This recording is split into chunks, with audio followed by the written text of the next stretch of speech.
Mati kula nggih sae kangge panjenengan. Kenapa? Di saat aku mati rogoku pun boten bareng kali sahabat, boten sareng kali panjenengan, tapi selalu mengalir ajaranku datang panjenengan bahwa aku juga bahkan diberi keistimewaan oleh Allah. Amal-amalmu ditampakkan kepadaku, kata Rasulullah. Nalika aku ningali amal-amal sampeyan jelek, nalika sampean berkhianat terhadap ajaran-ajaranku, kata Rasulullah, aku mintakan ampun kepada Allah Subhanahu wa taala. Allahumma ghfir lahum, Allahumma ftah, Allahumma hdina, dan lain sebagainya. Didoakanlah kita oleh Rasulullah agar kita diampuni, agar kita diberi petunjuk oleh Allah Subhanahu wa taala. Jika Rasul melihat kita baik, beliau memuji kepada Allah, ya Allah, alhamdulillah, sudah 1300 tahun, 1400 tahun aku tinggalkan umatku, tapi alhamdulillah mereka masih mau manggil-manggil aku dengan sebutan ya Sayyidi ya Rasulullah, ya Sayyidi ya Rasul. Alangkah baiknya umatku itu. Orang-orang yang memanggil Rasulullah tidak hanya diaku umat oleh beliau, tapi akan diakui menjadi saudara beliau. Coba bayangkan kalau zaman Rasulullah, sahabat cinta kepada Rasulullah, berdepet-depet datang Rasulullah, pantas karena beliau mendengar langsung suara Rasulullah, beliau melihat Rasul langsung. Sedangkan kita jauh ditinggalkan oleh Rasulullah, tetapi rasa cinta karena Allah mau menyelamatkan kita, kita diberi cinta kepada beliau dengan senantiasa ditandai kita selalu bersolawat dan memanggil nama beliau. Maka itu sering saya sampaikan dan sering kita mendengarkan, tapi ini harus kita harus kita perhatikan. Rasul itu nanti duduk-duduk kali sahabat, Abu Bakar, Umar, sahabat yang terkenal, yang ternama, yang paling dicinta oleh Allah, yang namanya saja ketika beliau belum ada sudah tertulis.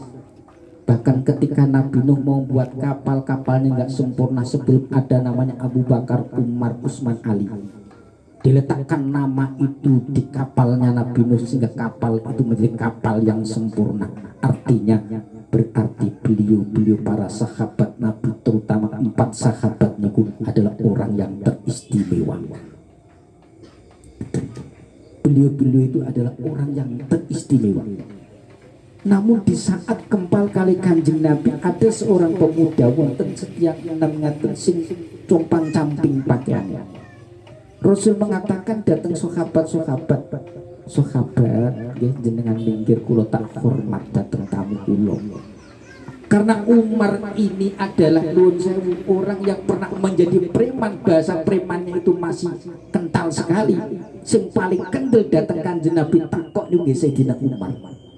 Akhirnya beliau tanggep, liane buatan wantun tanggep karena khawatir sulat datang beliau. Ya Rasulullah, man huwa ya Rasulullah? Aminal muluk. Ya Rasulullah, yang datang itu apa dari turunan raja atau orang yang istimewa? Apa jawab Rasulullah? Bukan. Belum dijawab sempurna, pemuda tadi datang Rasulullah langsung dirangkul kali Rasul. Sayyidina Umar dikengken minggir, pupune ini ditemplek no kali pupune Kanjeng Nabi. Abu Bakar heran, ini orang kayak begini kok dimulyak no kali Rasul, ada apa ini? Akhirnya beliau dawuh datang para sahabat, wahai sahabatku, ketahuilah, pemuda yang aku hormat ini bukan karena dia itu punya jabatan, tidak, beliau adalah orang biasa, tapi cintanya kepadaku selalu memanggil sebelum tidur pasti memanggil namaku, karena dia merasa bisa hidup ada nur yang menempel di dalamnya, yang menempel di dalam dirinya, sehingga dia itu ketika mau gerak apa saja, mau kemana saja, pasti beliau bersolawat kepadaku. Maka sudah menjadi kewajibanku aku mensyafaatinya, dia dekat denganku. Hadirin bagaimana kumullah. Dan saat khalaqah lagi beliau niku nate dengar, beliau sambil mular di saat setelah subuh niku biasa. biasa ngadakan halako niku nggih kados ngeten niki. Dadi bakdo subuh ngeten niki jagung-jagung kados ngeten.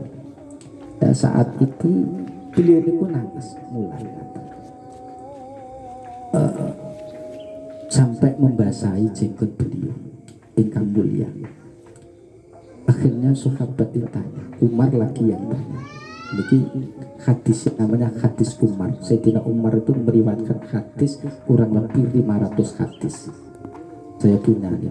Jadi beliau kurang lebih meriwayatkan hadis 536 hadis. Itu Sayyidina Umar. Nah, beliau itu tangkep datang kanjeng Nabi. 5 datang dia Rasulullah. Keng nopo panjenengan kok mular kados ngeten. Wahai sahabatku, ketahui aku rindu kepada saudara-saudaraku. Kula niku kangen nang dulur-dulurku. Man ikhwanu ya Rasulullah, sinten dulur-dulur panjenengan anak min ikhwanu? Bukankah kami ini termasuk saudaramu? Wong panjenengan kula tingali mboten gata derek. Napa kita para sahabat mboten sederek panjenengan ya Rasulullah? Bukan, bal antum ashabi, panjenengan adalah sahabatku. Terus siapa saudaramu ya Rasulullah yang sampai membikin panjenengan rindu pada saudara panjenengan ku sinten wahai kanjeng Nabi? Alladzina yaji'una fi akhir zaman, orang-orang yang datang di akhir zaman. Lam yarawni, mereka tidak mengerti aku, tapi mereka sering menyebut-nyebut aku dengan panggilan ya Sayyidi ya Rasulullah, ya Sayyidi ya Rasulullah, ya Sayyidi. Panggilan ya Sayyidi ya Rasulullah bukan sembarang panggilan, Pak.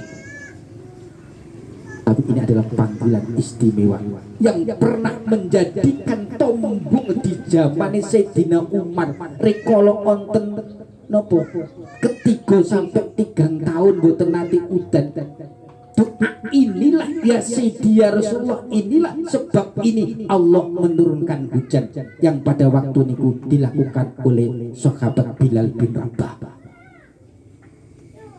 Ketika para sahabat mengadakan sholat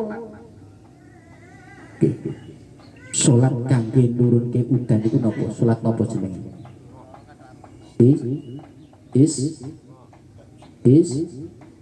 Istisqa, bukan istiwa, istisqa. Sholat minta hujan. Sholat minta hujan berkali-kali, setiap waktu sholat minta hujan, tapi hujan gak turun-turun. Akhirnya datanglah beliau sahabat Bilal bin Rabah datang ke makam Rasulullah. Terus akhirnya di makam itu apa yang dikatakan oleh beliau?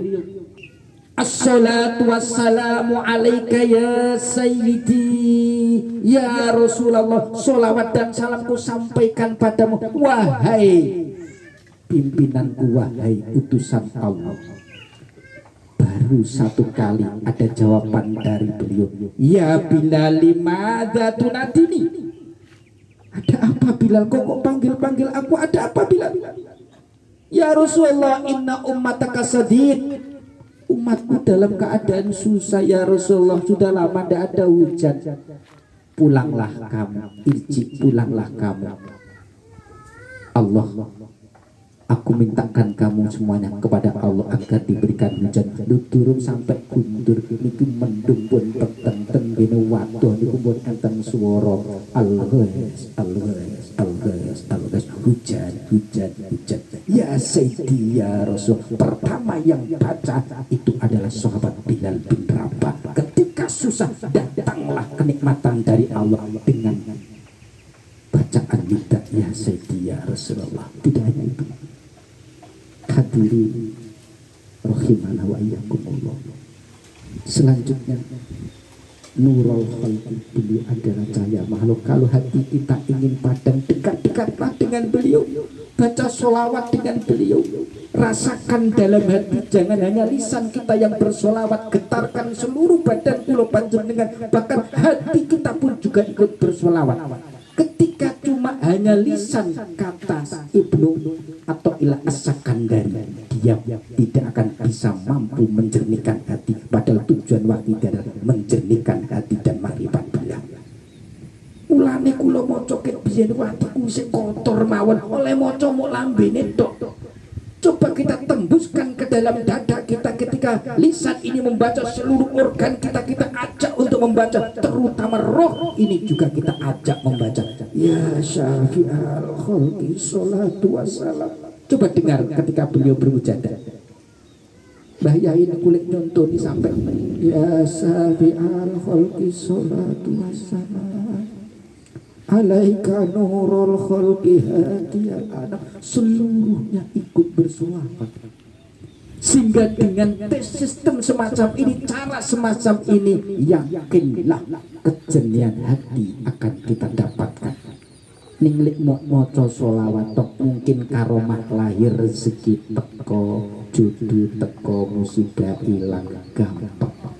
Tapi beliau berikan resep ini bukan hanya untuk itu saja, tapi untuk menjernihkan hati. Jadi nurul khalqi hadiyal anak, beliau pun juga begitu dihadirkan di alam ini, tidak hanya sebagai penerang hati, juga beliau berfungsi untuk memberikan petunjuk kepada kita semua.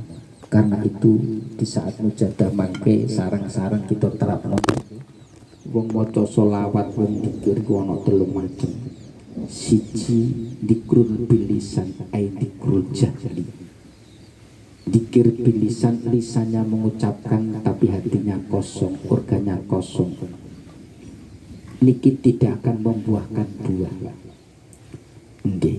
Kalau dikir kalimat la ilaha illallah satu kali saja akan menjamin kita masuk surga. Itu kalau ikhlas nembus ke dalam jantung kita, ke dalam hati kita. Kalau kalimat la ilaha illallah mampu menebus dosa kita, mampu menyelesaikan segala macam masalah kula panjenengan, jika membacanya betul-betul dengan hati. Tapi jangan harap kula panjenengan akan merasakan jika membacanya tidak dengan hati, hanya dengan lisan. Itu kata Syekh atau ilah asakan dari ingkang kakna kitab ikat. Yang kedua, zikir atau sholawat dengan hati. Lisannya tidak berkata, tapi hatinya selalu membaca doa, selalu berzikir kepada Allah. Maka beliau itu mengajarkan dan bundi-bundi monggo nggih maos ya Sayyidiyatullah dengan lisan atau dengan hati. Baru ketika kula panjenengan membaca dengan hati, hati ikut membaca doa kula panjenengan, hati bergetar ketika lisan mengucapkan kalimat ya syafi'al khalqi sholatu wassalam, ketika lisan mengucapkan Allahumma ya waqitu ya akad, maka akan timbul reaksi, reaksi. Manfaat dari sholawat wakidiyah menjernihkan hati pasti akan kita dapatkan, dan makrifat kepada Allah akan kita temukan dalam kehidupan ini jika membacanya langsung berhati. Senomor telu, tidak hanya hati tapi seluruh arkan, seluruh badan kita, roh kita pun juga bersolawat kepada Kanjeng Nabi. Lah kita lah sering ngejar hitungan moto ya Sayyidi Bilbiro ping 10.000, ping 5.000. Lho kuwi sik bukti kalah karo wong maca siji. Wong maca pisan langsung dhek Kanjeng Nabi hadir, kula panjang maca ping 10.000 sampai muru. Kanjeng Nabi gak teko-teko mergo gak tembus nang gone ati. Ya cepet dipelajari. Bareng-bareng dilatih. Supaya nopo? Kita ada peningkatan kemakhaban kita kepada Rasul, kemakhaban kita kepada beliau mu'alif supaya ada. Niki nuwun sewu, semakin hari kita itu bukan semakin ringan, semakin hari semakin berat. Alam ini semakin hari semakin mendekati kehancuran. Pun juga kita semakin hari semakin mendekati kematian. Semakin hari kita mendekati kematian. Kalau sekarang kita tidak siap-siap, kapan lagi? Mari sama-sama kita praktekkan ya. Kita praktekkan makanya wong saya Syafi'al niku mawon kula biasa nerangno niku sampai 3 dinten ya. Nerangno biasa Syafi'al niku sampai 3 dinten niku mboten bal. Dan iki monggo karena wau awale ampun radi dalu dan ya radi dalu sampai saat iki monggo berbicara. bersolawat nggih sareng-sareng kita niati dereng ten mriki beliau nggih kula panjenengan kengken bilah-bilah nggih dereng saged Pak tapi yakinlah supir kula panjenengan imam kula panjenengan beliau yakin beliau sempurna dalam menerapkan bilah-bilah karena beliau yang memberikan resep bilah-bilah, yakinlah beliau yang merasakan bilah-bilah sebelum beliau memberikan bimbingan bilah-bilah beliau sendiri sudah merasakan bilah-bilah. Mari kita makmur kun ma'allah wa illam takun ma'amangkana ma'allah fa innahu yusinuka ilallah. Kun bareng karo Allah rumangsa diwasi Allah rumangsa kula panjenengan wasi Allah rumangsa kula panjenengan selalu bersama dengan Allah lek pun boten saged yuk bareng wong sing iso tidak kita ragukan lagi beliau satu-satunya guru kula panjenengan yang mampu mengantarkan kula panjenengan